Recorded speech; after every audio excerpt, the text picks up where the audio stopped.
My favorite thing about working in healthcare is the people. This industry brings together brilliant, highly motivated individuals who are driven by the opportunity to make a difference. My name is Hallie Tecco, and this is The Heart of Healthcare, a podcast where I'll be introducing you to the people on the ground moving the needle in public health and medicine.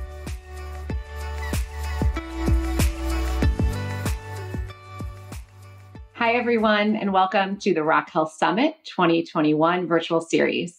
This is my second summit interview that I'm hosting in partnership with my new podcast, The Heart of Healthcare. My favorite thing about working in healthcare is the people, and I just love getting the opportunity to talk to amazing leaders like my guest today. Dr. Lucy Kalanithi is a clinical associate professor of medicine at Stanford University and an advocate for culture change around end-of-life care. She has implemented novel healthcare delivery models in primary care, hospitals, and health systems, and serves as the host of her own podcast, Gravity, which explores narratives of suffering. She personally knows end-of-life caregiving as she is the widow of Dr. Paul Kalanithi, author of the #1 New York Times bestselling memoir, When Breath Becomes Air, which was nominated for the Pulitzer Prize and for which she wrote the epilogue. She went to Yale School of Medicine, completed her residency at UCSF, and did a postdoctoral fellowship at Stanford's Clinical Excellence Research Center. Welcome to the Heart of Healthcare and to the Rock Health Summit. Thanks so much for having me. It's so nice to see you today. Yeah, likewise. So why don't we start from the beginning? Tell us about your path to becoming a doctor and the work you do today. Sure. So I entered medicine sort of because of what you just said, because of the chance to be with people and be with people in really exciting moments and really terrible moments. And I didn't quite know what I was getting into. It turned out to be, I feel like working as a doctor, I sort of use all parts of me at once, the thinking brain and the emotional brain and creativity and science. I can't imagine doing anything else. I entered medical school and ultimately became an internist. I fell in love in medical school with another student, and we got married and became doctors together. And that was my late husband, Paul Kalanithi. And I kind of feel like in medicine, as in everywhere, you kind of realize expecting the unexpected is part of it, and rising to the occasion with whatever is coming to you ends up being a big part of it. And we never could have expected, but Paul, my husband, became really sick at the end of his residency in neurosurgery. He was diagnosed with stage 4 lung cancer at that time, right as we were both finishing our training as physicians, and lived for 22 months with lung cancer and then died in 2015. And he was a really deep thinker. He thought he would be a philosopher or an English professor, and was really interested in meaning and mortality, and ultimately entered medicine really interested in the brain and in thinking about suffering in our lives. And when he became a patient, in addition to being a young physician, he turned to writing as a way to make sense of what was happening to him, and ultimately wrote the memoir, When Breath Becomes Air, which came out a little under a year after he died. And I sort of unexpectedly, but really meaningfully to me, took on a book tour in his stead, and ended up talking about my own path and caregiving and meaning and suffering and literature, and sort of took on the rest of our family story as well. And I think for me, and I'm sure that you relate to this so much, is the parts of healthcare that are really interesting to me now in my career and in advocacy and storytelling are the places where the business case and the moral case intersect. And that's, to me, things like end of life care and caregiving, and clinician burnout, and thinking about, all of the humans within medicine and the healthcare system. Sure. So right now I see patients at Stanford, and then I do a lot of advocacy and speaking and mentoring. And then, like you said, I've recently made this podcast called Gravity.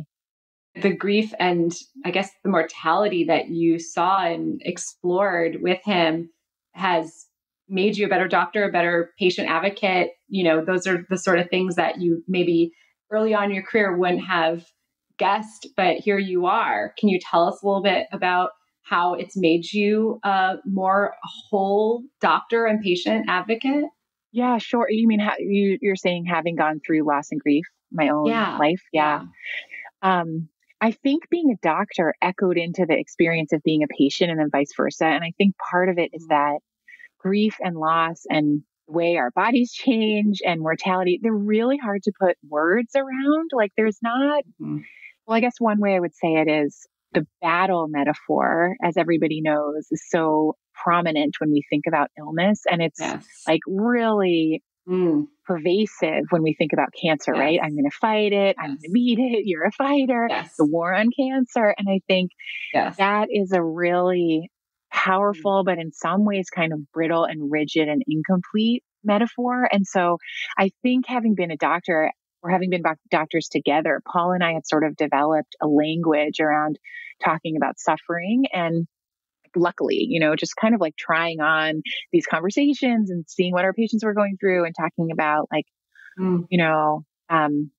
which kind of suffering can you fix and which kind can't you fix and what do you do when you can't fix it? And I think, and just sort of also talking about like what was important to us in life. I know, obviously people do that with their partners too, but I think being a physician helped me be a little more comfortable with coming to terms with the fact that suffering, like it's a feature, not a bug, right? It's not avoidable. Suffering in some form, right? For all of us. And so having been a doctor, I think set us up to be less likely to wrestle with the question of why me, because we'd seen so many families go through really hard things. And instead it was kind of like, why not me? Or like, oh my God, like now's the time that it's our turn to do this really hard thing that human beings do. Didn't make it any easier, but sort of made it like communal in a way. Mm-hmm. And then I think like having gone through grief and loss and family illness, like when you're in medical school, you sort of there's sort of this implicit idea that like there's a separation between you and your patients. Like you have all this knowledge and you're over here on the healthy team.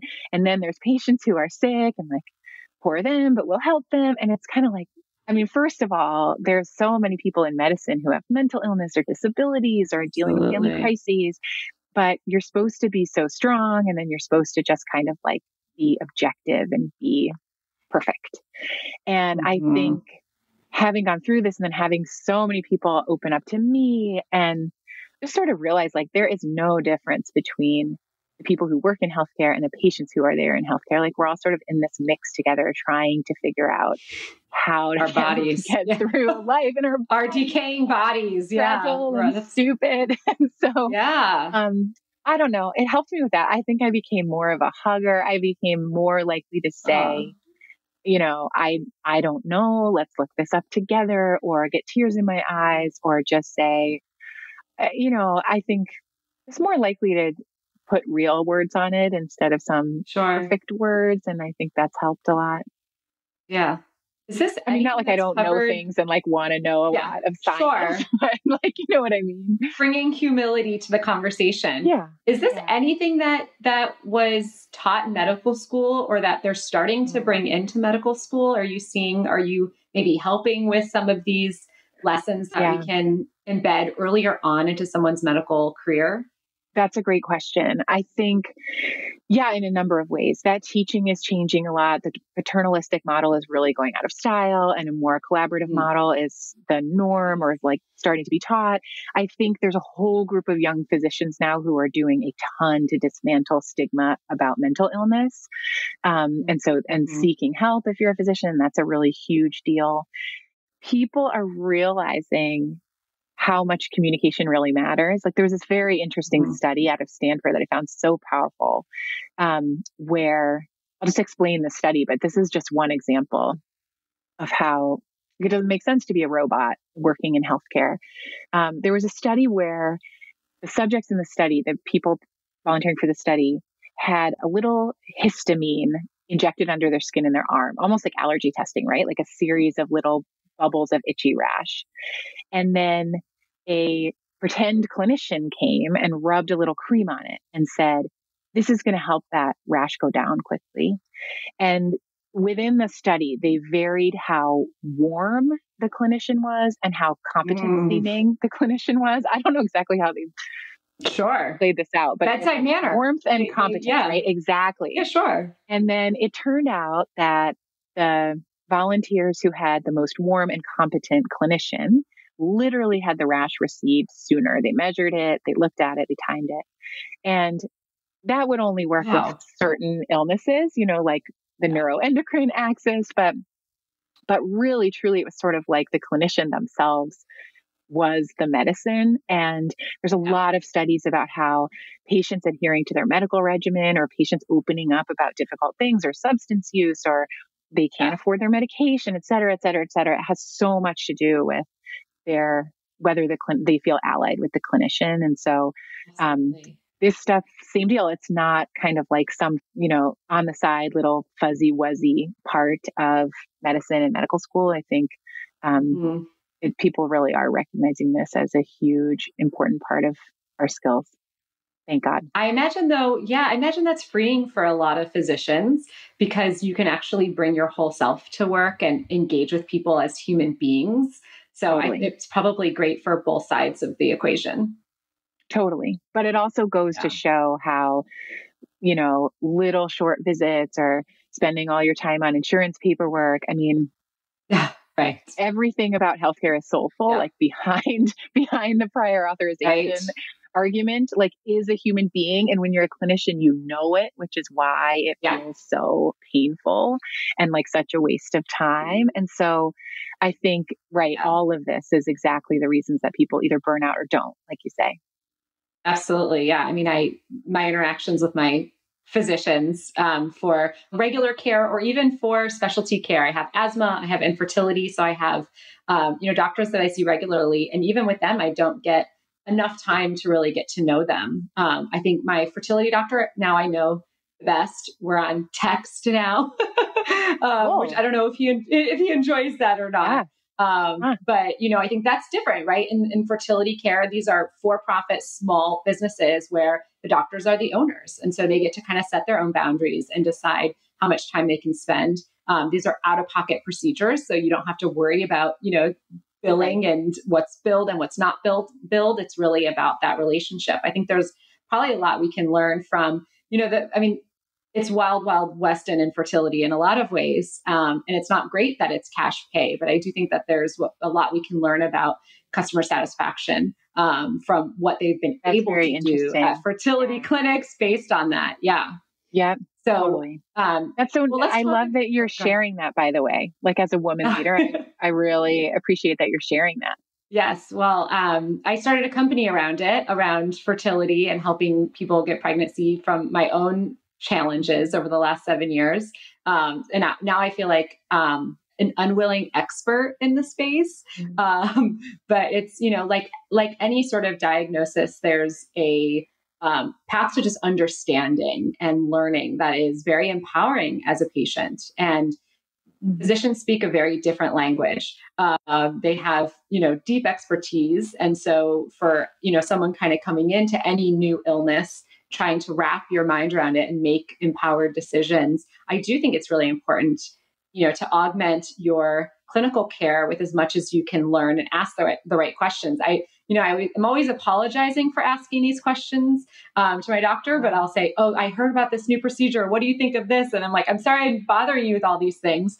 And he's like, "No, I love it. Like I love when my patients are curious and ask lots of questions." Because it is an evolving field. But I do think, as someone who's become a patient myself and now a patient advocate, I do think having an understanding versus just letting things happen to you, for me, has helped me personally better own the situation and feel like I have some control. I mean, that's the thing for I love that. Yes. A diagnosis, there needs to be a sense of control. Yes. And I think that's right. But I think that's right. That apology thing is so interesting because it's like you should feel entitled to everything you need, right? And fertility is such a powerful example of like what could be more emotional and important, right? Yeah. Hardly anything.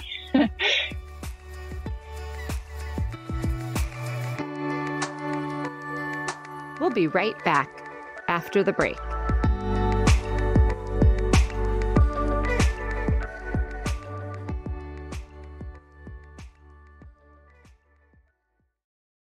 Has your chronic illness made it difficult to continue working in the traditional way? Want to learn how to find and create flexible remote work that both accommodates your chronic illness and generates an income? Join the Patients Getting Paid membership, a community of chronicpreneurs where people just like you find workshops and trainings, weekly updated condition-specific gigs, twice monthly coaching calls, co-workings, accountability, and the kindest community to support you on your path to make money while working from anywhere and taking good care of yourself. Learn more or join us at patientsgettingpaid.com.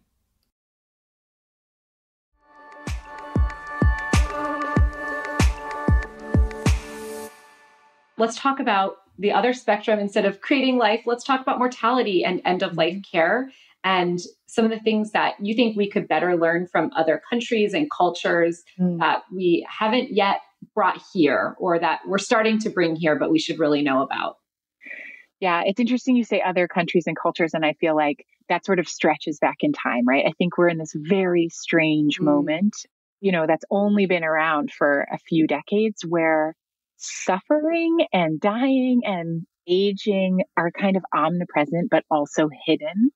And I think some of that just has to do with the things that take up our visual space, right? Like everything from Instagram to what's on the news. And at the same time, people are going through these really important struggles with their bodies, and not a lot of it is like out in the open. And so, and truly dying, like I would say, I'm guessing more than any moment in history, it's like people used to die at home and families used to crowd around people. And now I think we have so much technology. We have intensive care units, and there's a real kind of question about how should we be using the technology that we have, like dialysis machines or ventilators, et cetera. And I think right now the default is to kind of use them in every setting. Like there's the ubiquitous question of like, would you like us to do everything to try to extend your life? And it's like, who wouldn't say for their mom, like, right? Oh, maybe you should just do only like a third of the stuff for my mom. It's like, of course, no one would ever say that. And I think the question is like, do everything in service of what, right? Like, and I'll just give it like a really personal example. So when my husband Paul died, he was really sick with cancer, and then toward the end of his life was having trouble breathing. And we had talked a lot about what was most important to him. And we had a new baby at the time. We decided to have her when he was sick.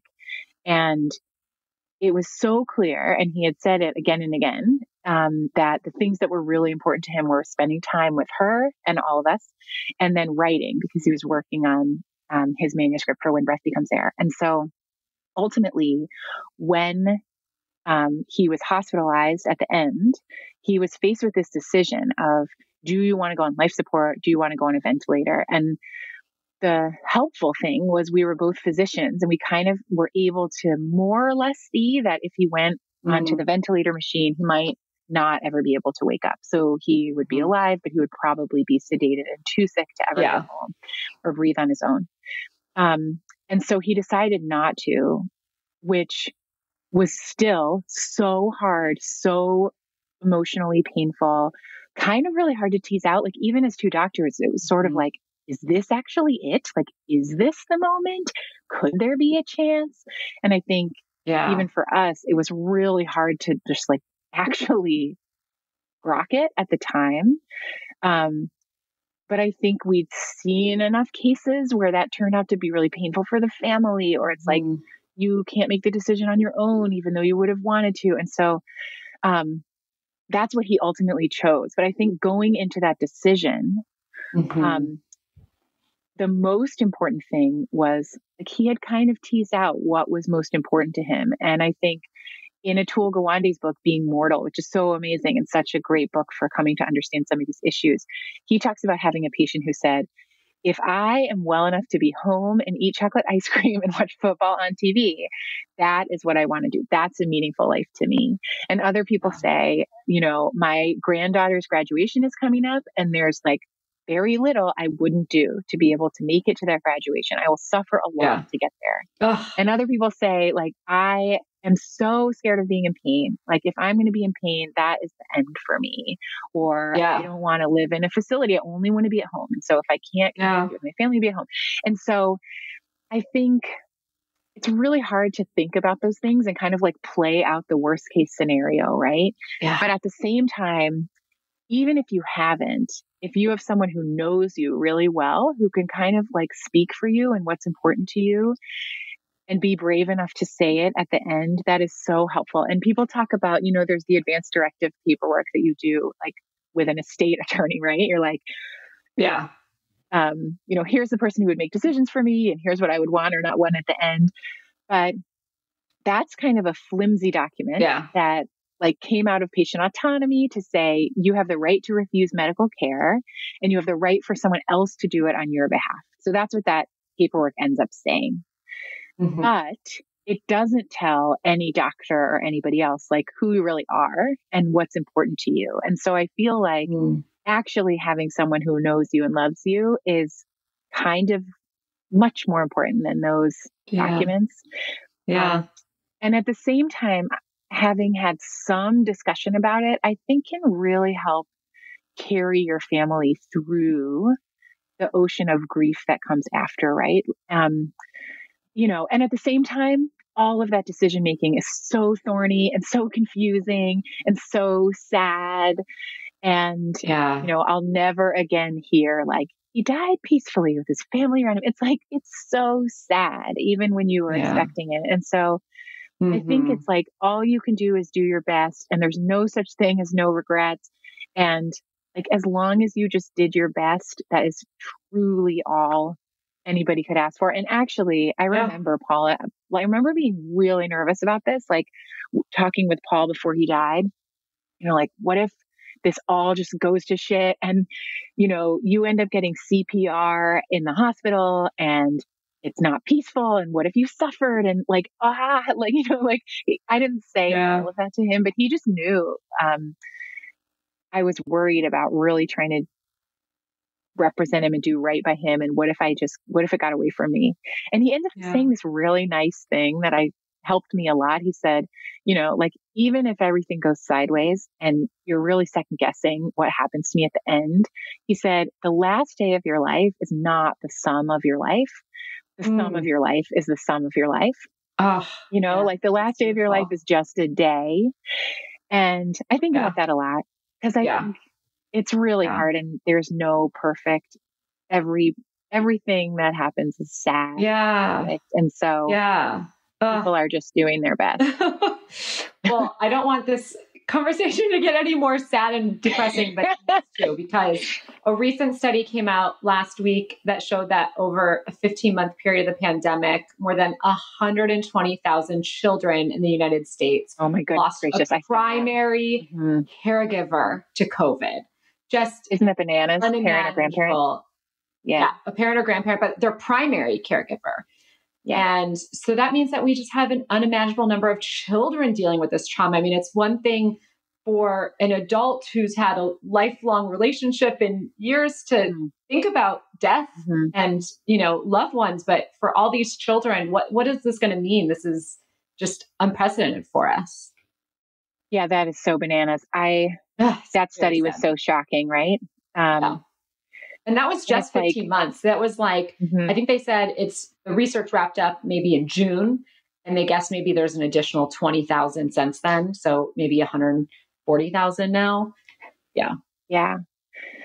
I mean, I don't even know how to think about that, right? That is so sad. And I think, are you familiar with Nadine Burke-Harris's work on ACEs, Adverse Childhood Experiences? Makes me think of this. Okay. Where it's sort of like, I can't remember how many things are on this list. There's a list of things that can happen to you when you're a child that are really hard. And if you add them up, they affect your future mental health and even your physical health.